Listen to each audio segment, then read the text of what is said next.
আছে। উনি উনার এলাকার যেই ছেলের কাহিনী বলছে সে এখনো জীবিত আছে। বলছে 13 বার হজ করছে, ছেলে চলে গেছে মা বাপকে ছেড়া সৌদি আরব চাকরির জন্য, ফ্যামিলি নিয়া, বড় শিক্ষিত, বড় ইঞ্জিনিয়ার। মা বাবা গ্রামে একা রয়ে গেছে, এক বাপের একই ছেলে। খোঁজ নিলে নিত, না নিলে না নিত, কারো কর্মব্যস্ততায় খোঁজও নিতে পারতো না। বাড়ি গ্রামে কোনো টেলিফোনও নাই, কেউ আসলে গেলে কখনো খোঁজ নিতেন।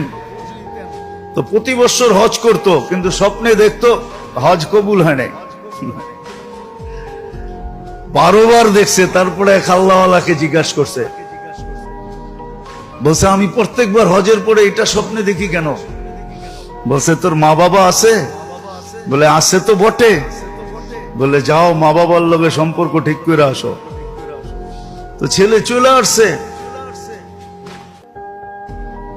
আইসা রাস্তায় এসে খবর পাইছে বাবা কয়েকদিন আগে মরে গেছে। সে খবর পায় নাই, বাবা মারা গেছে। ঘরের কাছে যাওয়ার পরে মানুষকে, এক ছেলেকে জিজ্ঞাসা করছে নিজের ঘরের কথা। ছেলে আবার এই ছেলেকে চিনে না। বলছে দূর, ওর বলে একটা ছেলে আছে, এরকম ছেলে না হইলেই ভালো হয়, বড় কপাল পড়া, সৌদি আরব বলে চাকরি করে, মা বাবার কোনো খবরই নেয় না। তো ঘরের ভিতরে ঢুইকা দেখতেছে মা মুমূর্ষ অবস্থায় পড়ে আছে,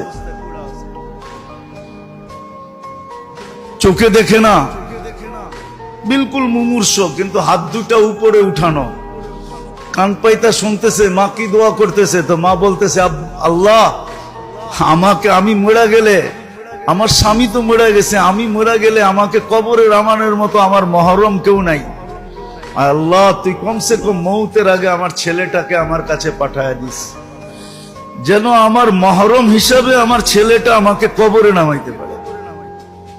যাক, ছেলের থাকাকালীনই মা মারা গেছে, চলে গেছে। তার পরের বছর হজ করছে, তো স্বপ্নে দেখছে তোর আগেরটিও কবুল, এটাও কবুল। মার খেদমতে জুলফিকার আলী নকশবন্দি মদ্দাজিল্লুহুল আলী এখনো জীবিত আছে। উনি উনার এলাকার যেই ছেলের কাহিনী বলছে সে এখনো জীবিত আছে। বলছে 13 বার হজ করছে, ছেলে চলে গেছে মা বাপকে ছেড়া সৌদি আরব চাকরির জন্য, ফ্যামিলি নিয়া, বড় শিক্ষিত, বড় ইঞ্জিনিয়ার। মা বাবা গ্রামে একা রয়ে গেছে, এক বাপের একই ছেলে। খোঁজ